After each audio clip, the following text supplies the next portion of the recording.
He's got some great words for us today. So, join me in inviting up Jeff Hartwig. Thank you, Ron. I'll get over here and push the magic button. Hope everything doesn't go crazy. There we go. Can you hear me now? Yep. Can you hear me now? Well, welcome. It's always a pleasure to have the opportunity to share my personal thoughts and ideas on what's happening in life. And the theme for this month is As Life Opens.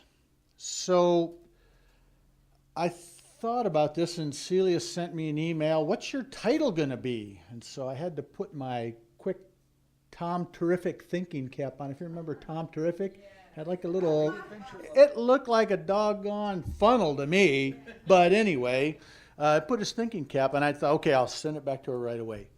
Spiritual theories that can enhance life. Ooh, that just sounds so good. But you know, a theory is just a theory. And until we put those theories into practice, can we make them true? So I'm going to start off kind of backwards. I'm going to start off with a principle. Now, a theory, in my opinion, will become a principle if it's true. And Webster says that a principle is fundamental law or truth upon which others are based, or a moral standard. So in unity, principle number 5, I think, fits with what I'm going to talk about today. And it says, through thoughts, words, and actions, we live in the truth that we know. And I believe that we can only express what we know, and if we don't, and if we want to know more, then how willing are we to learn more? And I'm not so much unity-based, but I am science of mind-based. And in the month of May, they celebrate the feminine principle. And so the feminine principle is that of nurturing. And what does a mother do? A mother loves and a mother nurtures. So we're going to share that love right now. And my wife, Kathleen, is going to pass out, she's going to pass some cards around. They've got little hearts on them. Just kind of pass them. Pick one, stick it on you, because we want you to feel the love today. And so we'll just kind of let that move around for a moment.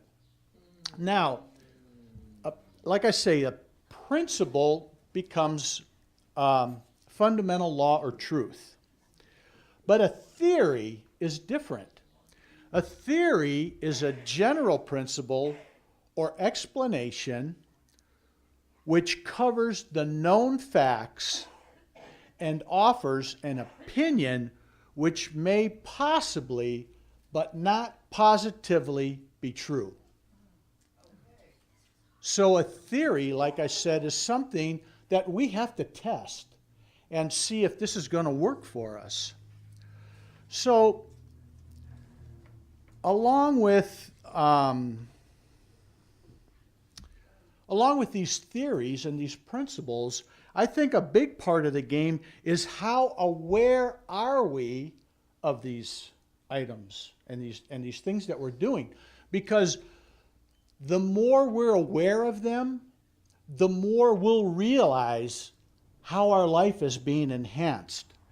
So today, I'm going to look at karma, gratitude, giving, intention and desire, along with detachment. Now, that's a pretty big bowl of soup right there, and it's really whirling around. But I'm going to try to break it down so that it makes sense. So I'm going to start with the law of karma, cause and effect. Now, I think we're all aware of, any of us that as we're children are being brought up, you're in Bible school and you're learning that, you reap what you sow. And what you put out is what you're going to get back. And that's exactly what karma is. So I think karma is kind of recognized by a lot of people. They call it different things, but we're going to call it karma. So karma covers a lot of things. It's almost like the granddaddy of everything. Ways to put karma into effect would be, whenever I make a choice, I will ask myself two questions. What are the consequences of this choice I'm making? And will this choice bring fulfillment and happiness to me and also those who are affected by this choice? So that's a pretty weighty idea to have on our minds and roll around. Just say, do unto others as you want them to do unto you is a basic principle of that. And if you want to be prosperous and if you want to grow, then you need to find ways to do that. And one of those ways that I really feel attracted to, I think my number one thing that I go to is gratitude and thankfulness. And if I can be thankful and if I can be grateful for everything that happens, even if it's the worst, it was there for me. It was a gift. So Ernest Holmes, in his book Science of Mind, broke gratitude down like this: appreciation, gratitude, and thanksgiving are the motive power which attracts and magnifies the hidden potentialities of life. So unknowingly, when you're thankful or when you're grateful for something, there's a little hidden thing in here, this little magical, mystical thing that's going to happen, and it's going to enhance your life. Now, I mentioned the word giving, and giving is another thing that if you're going to give something, it doesn't have to be $100. Somebody may just need a smile, or a friendly hello, or shake their hand. It doesn't have to be a big thing. It can be small. The universe operates through dynamic exchange. Giving and receiving are different aspects of the flow of energy in the universe. And in our willingness to give that which we seek, we keep the abundance of the universe circulating in our lives. So what does that mean? If I want love in my life, I need to give love. If I want more money in my life, I need to give money. Now that sounds kind of crazy, but I'm going to tell you, it kind of works that way. And it's not easy for these things to happen in our life. And until we start practicing them, and until we start using them, maybe not on a daily basis, but as often as we can, we go through a process every once in a while, and the Restore out in Clovis is our number one destination. If we do something in the house and we have something that we took out that's still good, we take it to the Restore. Now that's not a monetary thing for us, a gain, but it helps them out. It helps them to help other people. And that's when we get in that wheel of functionality and when everything starts going good. Like I say, a smile, a handshake, a pleasant word. Doesn't have to be much. So one way to put that into practice would be wherever I go and whoever I encounter, I will bring them a gift. The gift may be a compliment, a flower, or a prayer. Today I will give something to everyone I come in contact with, and I will begin the process of circulation joy, wealth, and affluence in my life and the life of others. So to be able to give the smallest gift is just as magnificent as giving the biggest gift that's possible. Now,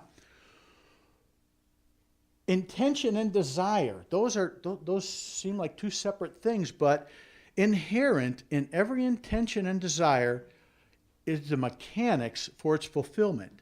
Intention and desire in the field of pure potentiality have infinite organizing power. And when we introduce an intention into the fertile ground of pure potentiality, we put this infinite organizing power to work for us. So plant the seed. The seed will grow. Now, unbeknownst to a lot of people, we recently put our house up for sale. And we didn't know what was going to happen. We just thought, well, let's just test the market and see what's happening out there. And, oh my God, in 2 weeks, we had an acceptable offer. Now, other homes in our neighborhood have been on sale for a year or 6 months. But I think because we have these principles that we practice, they start out as a theory. We don't know what's going to happen. But as we practice them, they become more ingrained into our lives. And it moves our life and us forward. Makes us, I'm not going to say we're better than anyone else, but it makes us feel better. And our life just, it's like, doggone, how can it get any better than that? So the intention and desire is very important. So one way to look at that or put it into motion is I will make a list of all my desires. I will carry this list with me wherever I go. I will look at this list before I go into silence and meditation. I will look at them before I go to sleep at night. And I will look at them when I wake up in the morning.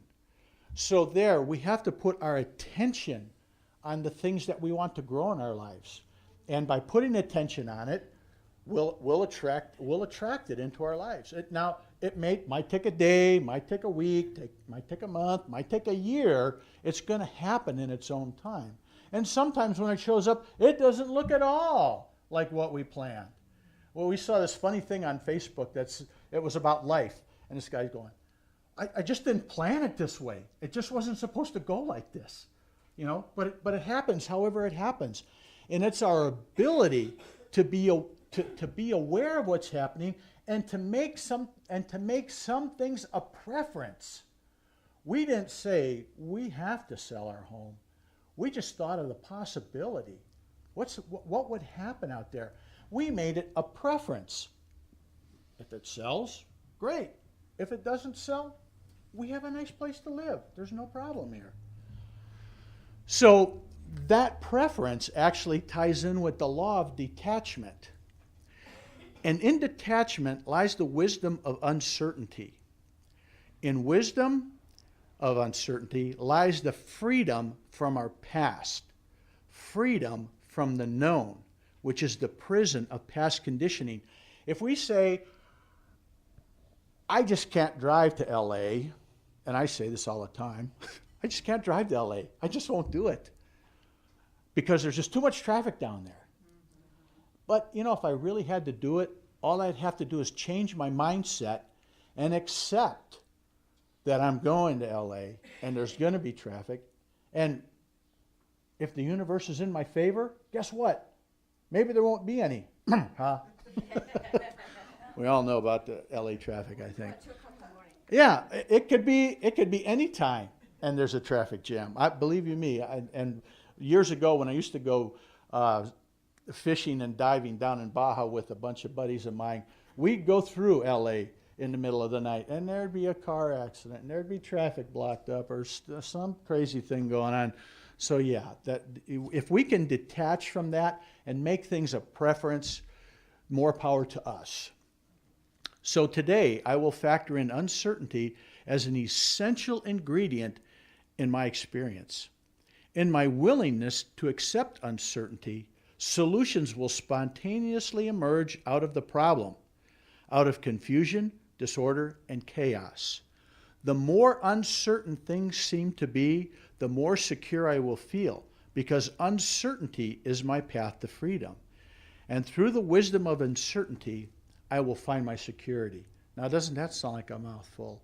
But if we put our faith out there and we put our faith in God and what's going to happen, that's kind of boiling this down to make it sound like something we can all grab onto and use in our life. So all these things, giving, intention, desire, it all goes back to karma. So how you're living your life And if you're using these elements in your life is going to unfold, I think, in a better way than if you're not using these ideas and practices. And first, they're just theories because, well, I tried giving something and it didn't help me out. But you just have to keep, it's like the journey to the top of the mountain starts with one step, one small step. And each small step gets you closer. And that's what life is all about. And so, back to May and back to mothers and nurturing and back to love. Today, sometimes I bring all my bowls, but today I brought a collection of my F-toned accoutrements.